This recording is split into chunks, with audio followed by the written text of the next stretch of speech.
नमस्कार, मैं नैन्सी शर्मा स्वागत करती हूँ आपका इस खास प्रोग्राम में। भक्ति की उपासना का आज तीसरा दिन है, यानी कि माँ चंद्रघंटा का दिन। माँ दुर्गा की तीसरी शक्ति है चंद्रघंटा। नवरात्रि के तीसरे दिन इन्हीं देवी की पूजा आराधना की जाती है।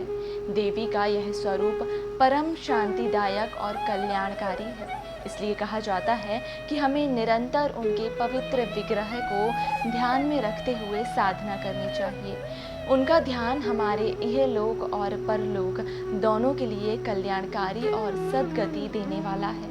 माँ चंद्रघंटा के मस्तक पर घंटे के आकार का आधा चांद बना हुआ है। इसी वजह से इन्हें चंद्रघंटा कहा जाता है। माँ चंद्रघंटा अत्यंत ही तेज प्रतापी और सोने के समान चमकीली है। माँ चंद्रघंटा का स्वरूप तपे हुए सोने के समान कांतिमय है। चेहरा शांत एवं सौम्य है और मुख पर सूर्य मंडल की आभा छटक रही होती है। माँ चंद्रघंटा की 10 भुजाएं हैं जो खड्ग और अन्य अस्त्र शस्त्र से सुशोभित हैं। सिंह पर सवार यह देवी युद्ध के लिए उद्यत रहती हैं। माँ चंद्रघंटा के घंटी की ध्वनि मात्र से अत्याचारी दानव, दैत्य और राक्षस कांप उठते हैं। माँ चंद्रघंटा की आराधना से साधक को अलौकिक वस्तुओं के दर्शन होते हैं, दिव्य सुगंधियों का अनुभव होता है और कई तरह की ध्वनियाँ भी सुनाई देने लगती हैं। कहा जाता है कि इन क्षणों में साधकों को बहुत ही सावधान रहना चाहिए। माँ चंद्रघंटा की आराधना से साधक में वीरता और निर्भयता के साथ सौम्यता और विनम्रता का विकास होता है। इसलिए कहा जाता है कि पूरे मन, वचन और कर्म के साथ ही काया को विहित विधि विधान के अनुसार परिशुद्ध पवित्र करके माँ चंद्रघंटा के शरणागत होकर उनकी उपासना आराधना करनी चाहिए। माँ चंद्रघंटा अपने भक्तों को हर कष्टों से मुक्त कर देती हैं। माँ चंद्रघंटा की उपासना करने से जातक के सभी पाप नष्ट हो जाते हैं। देवी माँ सभी की इच्छाओं को पूर्ण कर देती हैं। माँ चंद्रघंटा कल्याणकारी है। माँ चंद्रघंटा की संपूर्ण कथा। कई हजार वर्षों पहले देवता और असुरों के बीच लंबे समय तक युद्ध चला। तब असुरों का राजा महिषासुर था और देवताओं के महाराज इंद्र थे। महिषासुर ने देवताओं पर विजय प्राप्त करके इंद्र का सिंहासन प्राप्त कर लिया था और स्वर्गलोक पर राज करने लगा था। महिषासुर सारे स्वर्गलोक पर उत्पात मचाने लगा। इसे देखकर सभी देवता भयभीत हो गए और इस विकराल समस्या से निजात पाने के लिए त्रिमूर्ति ब्रह्मा, विष्णु, महेश के पास गए और अपनी व्यथा बताई। उन्होंने कहा कि महिषासुर ने इंद्र, चंद्र, सूर्य, वायु और सभी देवताओं के अधिकार छीन लिए हैं और सभी देवताओं को बंधक बनाकर स्वयं स्वर्गलोक का राजा बन गया है। वह बहुत ही घमंडी और अत्याचारी हो गया है। महिषासुर के अत्याचार के कारण देवताओं को पृथ्वी पर विचरण करना पड़ रहा है। किसी भी देवता के लिए स्वर्ग में कोई भी स्थान नहीं बचा है। यह सुनकर त्रिलोकी ब्रह्मा, विष्णु और महेश को अत्यधिक क्रोध आया और उसी क्रोध के कारण तीनों के मुख से एक ऊर्जा प्रकट हुई। देवगण के शरीर से निकली ऊर्जा भी उसी ऊर्जा में सम्मिलित हो गई। यह ऊर्जा 10 दिशाओं में व्याप्त होने लगी। तत्पश्चात वहाँ एक देवी का अवतरण हुआ। भगवान शंकर ने देवी को त्रिशूल से सजाया। भगवान विष्णु ने देवी को चक्र प्रदान किया। इसी प्रकार अन्य देवताओं ने भी माता के हाथों में अस्त्र शस्त्र सुशोभित किए। इंद्र ने माँ को एक घंटा से सुशोभित किया। सूर्य ने अपना तेज और एक तलवार दी और सवारी के लिए एक शेर प्रदान किया। देवी अब महिषासुर से युद्ध के लिए पूरी तरह से तैयार थी। उनका विशालकाय रूप देखकर महिषासुर यह समझ गया था कि अब उसका काल आ गया है। महिषासुर ने अपनी सेना को देवी पर हमला करने को कहा। अन्य दैत्य और दानव के दल भी युद्ध में कूद पड़े। देवी ने एक ही झटके में दानवों का संहार कर दिया। इस युद्ध में महिषासुर तो मारा ही गया, साथ में अन्य बड़े दानव और राक्षसों का भी माँ ने संहार कर दिया।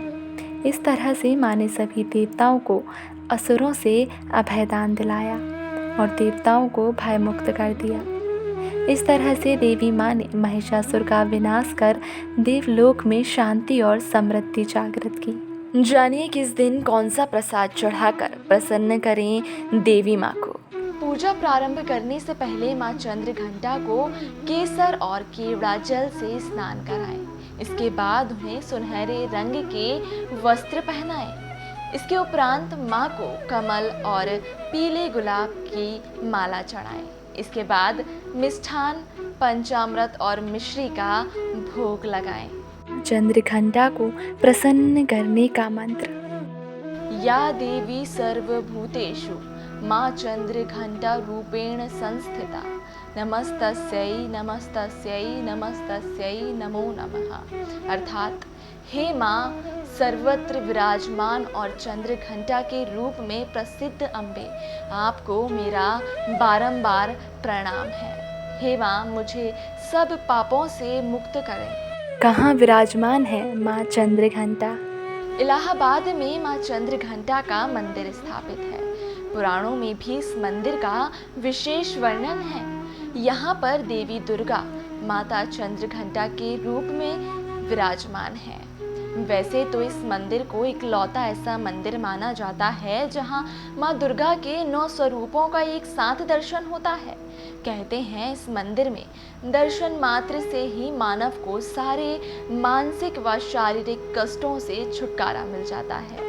नवरात्रि के दौरान इस मंदिर में विशेष आयोजन किए जाते हैं। इस समय यहाँ सामूहिक भजन कीर्तन का कार्यक्रम होता है और माता की प्रतिमा का श्रृंगार फूल व पत्तियों से किया जाता है। इस मंदिर की खास बात यह है कि इस मंदिर में नवरात्रि के हर दिन देवी के अलग अलग स्वरूपों का विशेष श्रृंगार किया जाता है। मंदिर में प्रतिदिन सुबह और शाम माँ का नवीन वस्त्र, आभूषण और पुष्पों से श्रृंगार करके सामूहिक आरती की जाती है। इस अवसर पर मन की मुराद पूरी करने के लिए भक्त व्रत और पूजन से शक्ति स्वरूपा माँ भगवती की आराधना करते हैं। इस मंदिर में बैंड बाजे के साथ माता के विभिन्न प्रतीकों के निशान भी चढ़ाने की परंपरा है। कहते हैं इससे माँ प्रसन्न होती हैं और भक्त की हर मनोकामना को पूर्ण करती हैं।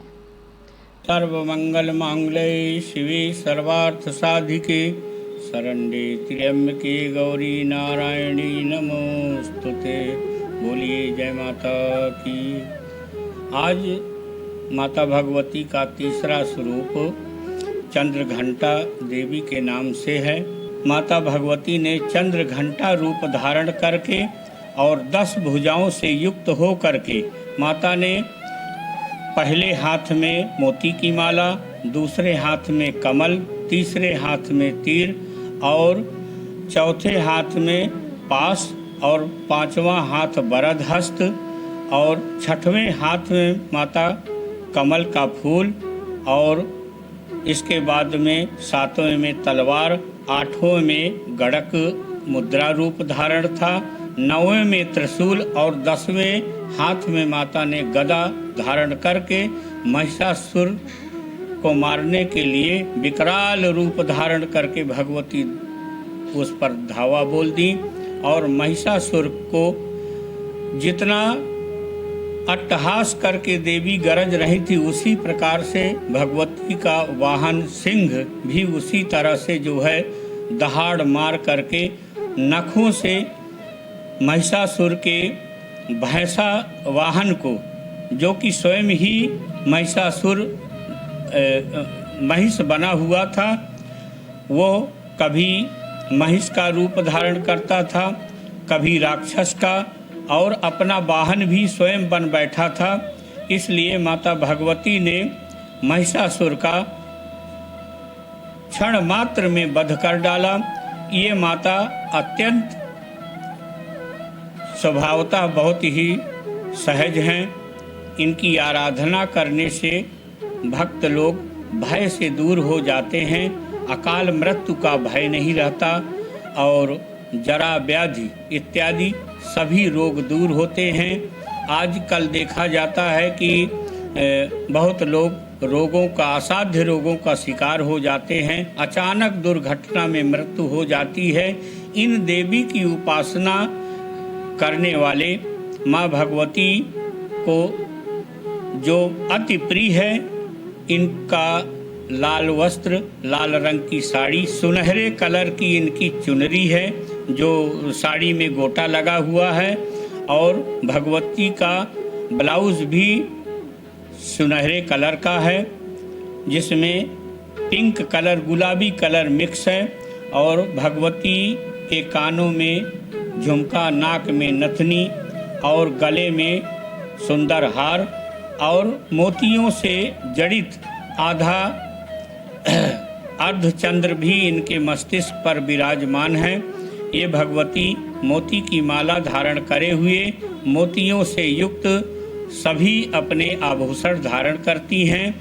इन भगवती की आराधना से भय दूर होता है, और जो व्यक्ति किसी भी प्रकार की विजय की कामना करता है, मुकदमे इत्यादि में विजय पाना चाहता है, अथवा किसी भी प्रकार की ऐसी समस्या है जो कि असाध्य बनी हो, उनसे पार पाने के लिए, विजय प्राप्त करने के लिए इन माता भगवती की आराधना करने वाले के सभी कष्ट दूर हो जाते हैं, जीवन में सुख शांति प्राप्त होती है।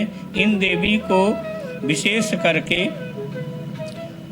प्रसन्न करने के लिए कुशा का आसन बिछा करके अथवा ऊनी कंबल का आसन बिछा करके भगवती की आराधना करें और भगवती का रक्त पुष्प से पूजन करें। इनकी माला का अगर कोई जाप करना चाहता है तो माला इसमें मोती की धारण करें। मोती की माला से ही देवी का आराधन, पूजन और जप करें। ये भगवती अत्यंत